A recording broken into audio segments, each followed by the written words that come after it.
নমস্কার, আমি প্রকাশ বিশ্বাস। ভারত ভেঙে টুকরো টুকরো করো তৃতীয় পর্বে আপনাদের স্বাগত। আমি এর আগে প্রথম ও দ্বিতীয় পর্বে আপনাদের কাছে এই ভারত ভেঙে টুকরো টুকরো করো এই বিষয় নিয়ে আমি আপনাদের সঙ্গে আলোচনা করেছিলাম। আজকে আমি আবার আপনাদের সঙ্গে এই একই বিষয় নিয়ে আলোচনা করব এবং আমি আপনাদের বলেছিলাম যে আমি পরবর্তী কয়েক পর্বে এই বিষয় নিয়ে আমি আপনাদের সামনে হাজির হব। আমি সেই কথা মতো আজকে আমি আবার আপনাদের সামনে এসেছি। আশা করি আপনারা প্রথম ও দ্বিতীয় পর্ব দেখেছেন। আপনাদের কাছে আমার বিশেষ অনুরোধ, যদি আপনাদের কোনো মতামত থেকে থাকে আপনারা আমাকে জানাবেন কমেন্টের মাধ্যমে।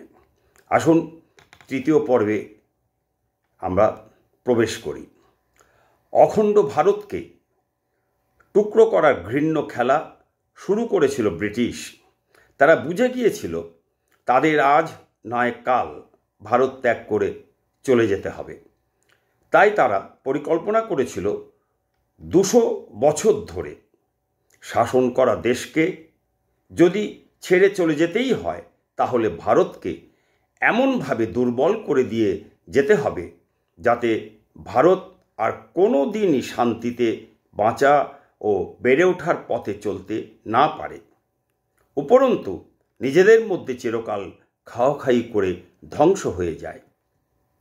তাই তারা ভারত ত্যাগ করতে হবে এটা টের পেয়েই বহু আগে থেকেই পরিকল্পনা করেছিল ভারত ছেড়ে চলে যাবার আগে কিভাবে নিজেদের ক্ষয়ক্ষতি না করে দেশটার ক্ষতি করে দেওয়া যেতে পারে।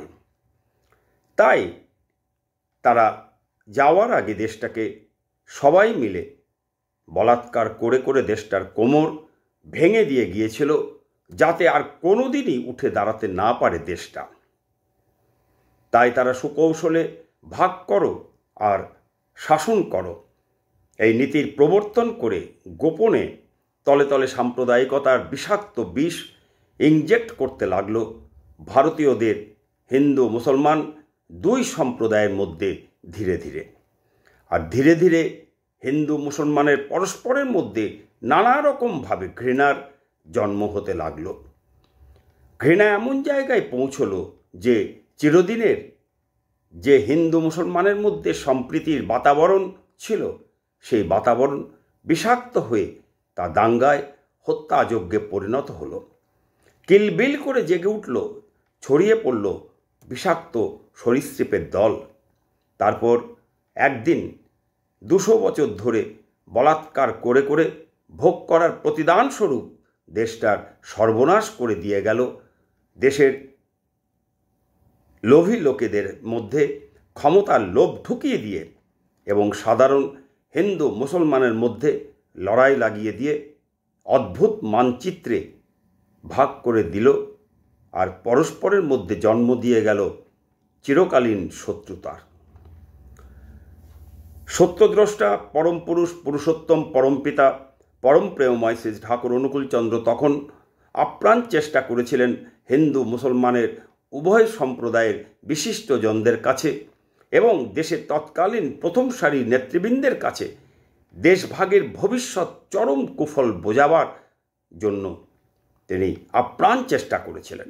দেশের শ্রেষ্ঠ বিশিষ্ট ব্যক্তিত্বদের কাছে দেশ ভাগ করার অর্থ যে চিরকালীন দুই সম্প্রদায়ের মধ্যে শত্রুতার জন্ম দেওয়া, সেই কথা বোঝাবার আপ্রাণ চেষ্টা করেছিলেন তিনি। দেশের নেতৃবৃন্দের কাছে সৎসঙ্গের পক্ষ থেকে তিনি তার সাবধান বাণী the dividing compromise is hatch of the animosity পাঠিয়েছিলেন, যার অর্থ ভাগ করে সমস্যার সমাধান করা অর্থ তা দিয়ে দিয়ে শত্রুতার ডিম ফোটানো। কিন্তু সেদিন কেউই দেশের কোনো নেতৃবৃন্দ, কোনো বিশিষ্ট শ্রেষ্ঠ ব্যক্তিত্ব কেউই তার কথা শোনেননি। বরং শ্রী ঠাকুর যখন নিজের একক উদ্যোগে তৎকালীন পূর্ববঙ্গ বর্তমান বাংলাদেশে হিন্দু মুসলমানের জনসংখ্যার সমতা আনার চেষ্টা করেছিলেন এবং অনেকাংশে সফলও হয়েছিলেন, কিন্তু সেই সময় বাংলাদেশের তৎকালীন ক্ষমতাধর হিন্দু জমিদার এবং বিশিষ্ট উচ্চ বর্ণের ব্যক্তিরা তার মহান উদ্দেশ্যকে বুঝতে না পেরে তার উদ্যোগের প্রবল বিরোধিতা করেছিলেন। ফলে শ্রী ঠাকুর সেদিন দেশভাগের আগে দেশভাগ এবং অন্ততপক্ষে বাংলা ভাগ রুখতে হিন্দু সম্প্রদায়ের ক্ষমতাসীন মানুষদের কারণেই ব্যর্থ হয়েছিলেন, যার ভয়ঙ্কর ফল আজ আমরা দেখতে পাচ্ছি। আমাদের উভয় সম্প্রদায়ের সাধারণ মানুষকে ভোগ করতে হচ্ছে স্বাধীনতার ৭৮ বছর ধরে, এবং দুই বাংলার বাঙালি আজ বাঙালি না, তারা আজ ব্রিটিশদের বপন করে দিয়ে যাওয়া মানসিকতা, হিন্দু মুসলমান ও পরস্পর শত্রু। শ্রী ঠাকুর অনুকূলচন্দ্র দুঃখ করে বলেছিলেন, দেশের পার্টিশন একটা ডেঞ্জারাস জিনিস, এতকাল চলল বিনা পার্টিশনে, তা আর পরে চালাতে পারল না। হাইরে, ওয়ারের সম্ভাবনা যেন করে রেখেছে পার্মানেন্টলি। কত যে সমস্যার ও অসুবিধার সৃষ্টি হয়েছে ও হচ্ছে এই দেশ বিভাগের দরুন তা বলে শেষ করা যায় না। দুর্ভোগ ক্রমশ সৃষ্টি হচ্ছে, এসব ভাবলে আমার ঘুম হয় না। প্রায় সময় শ্রী ঠাকুর দুঃখ প্রকাশ করতেন। এই সব কথা ভেবে ভেবে তার শরীর ক্রমশ ভেঙে পড়ছিল। দেশভাগ হওয়ার পর থেকে আজ পর্যন্ত ভারতের আভ্যন্তরীণ ও চারপাশের পরিস্থিতি দ্রষ্টা পুরুষ শ্রী ঠাকুর অনুকূলচন্দ্রের সেই ভবিষ্যৎবাণী, হাইরে, ওয়ারের সম্ভাবনা, যুদ্ধের সম্ভাবনা যেন করে রেখেছে পার্মানেন্টলি, আজ সত্য হয়ে দেখা দিয়েছে।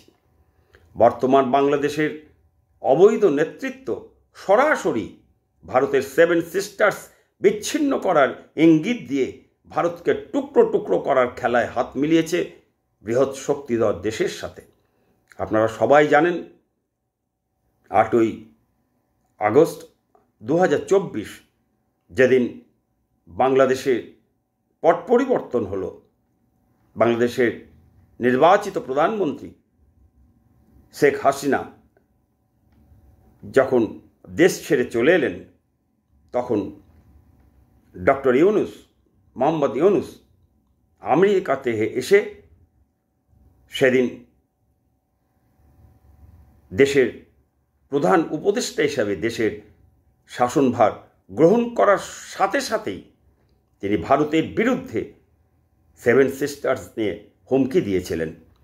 সেদিন প্রথম ভারতের সাধারণ জনগণ, ভারত, বাংলাদেশ, পাকিস্তান, শ্রীলঙ্কা, নেপাল, ভুটান, মায়ানমার ইত্যাদি ইত্যাদি, মালদ্বীপ, এই চারপাশের যে দেশ, সেই দেশের সাধারণ মানুষ, এমনকি বিশ্বের সাধারণ মানুষ যারা রাজনীতির এই এত জটিলতা বোঝে না, সেদিন যারা খবর রাখেন, যারা একটু কাগজ পড়েন বা ভিডিও দেখেন, যারা খবর টিভিতে দেখেন, তারা সেদিন প্রথম ভারতের 7 সিস্টার্স সম্পর্কে জানতে পারলেন। আর এই যে ভারতের 7 সিস্টার্স নিয়ে হুমকি দিয়ে ভারতকে ভাঙার যে কথা বলে নতুন করে ভারতকে টুকরো টুকরো করার যে তিনি ইঙ্গিত দিলেন, তিনি শুরু করলেন ভাঙনের রাজনীতি। সেই রাজনীতির খেলায় উন্মত্ত হয়ে উঠছে ক্রমশ। আমরা দেখতে পাচ্ছি পরিবেশ পরিস্থিতি, আমরা দেখতে পাচ্ছি ভারতের চারপাশের অন্যান্য দেশের আভ্যন্তরীণ পরিস্থিতি ও পরিবেশ এই রকম একই রকম খেলায় উন্মত্ত হয়ে উঠছে ক্রমশ। পরবর্তী 4র্থ পর্বে সাম্প্রতিক শ্রীলঙ্কা, বাংলাদেশ ও নেপালের ঘটনা আমি আপনাদের তুলে ধরার চেষ্টা করব। আজকের মতন আমি এখানেই আমার বক্তব্য শেষ করছি। আপনাদের কাছে আমার অনুরোধ, বিশেষ করে আমার সৎসঙ্গী গুরু ভাই বোনেদের কাছে আমার বিশেষ অনুরোধ, আপনারা ভারতবর্ষের বিরুদ্ধে যে চক্রান্ত চলছে, গভীর চক্রান্ত চলছে, ভারতকে টুকরো টুকরো করে দেওয়ার যে গভীর চক্রান্ত চলছে, এই চক্রান্ত আজকের না। যেদিন ভারতবর্ষ ভাগ হয়েছিল 1947 সালে, যেদিন দ্বিজাতি তত্ত্বের ভিত্তিতে হিন্দু মুসলমান এই দুই সম্প্রদায়ের ভাগাভাগির মধ্যে দিয়ে ভারত এবং পাকিস্তান দেশটা দুভাগ হয়েছিল, সেদিন থেকে আজ পর্যন্ত সেই একই রকমভাবে ভারতকে নানা রকমভাবে ভারতের অভ্যন্তরে চেষ্টা চালিয়ে যাওয়া হচ্ছে, অস্থিরতা, যাতে ভারত কোনোদিন মাথা তুলে বিশ্বের বুকে শক্তিধর রাষ্ট্রে পরিণত হতে না পারে। আমরা জানি, সবাই জানি, ভারত আবার জগৎ সভায় শ্রেষ্ঠ আসন লবে। এই যে শ্রেষ্ঠ আসন ভারত একদিন বিশ্বের মাথা তুলে দাঁড়াবে, সে সম্পর্কে ঠাকুর নানা রকমভাবে বলে গেছেন। আমি পরবর্তী পর্বগুলিতে আমি আপনাদের সামনে তুলে ধরব। আপনাদের প্রত্যেকটি ছাত্র, যুব, তরুণ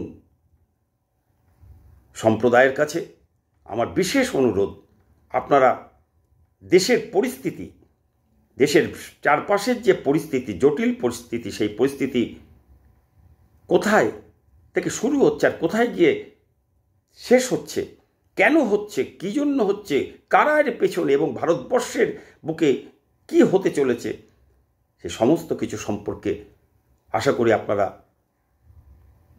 চোখ কান খোলা রাখবেন, সচেতন হবেন। আমার আপনার ভালোবাসার দেশ ভারতবর্ষকে আমাদের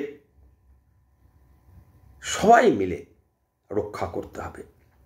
নমস্কার, জয় গুরু।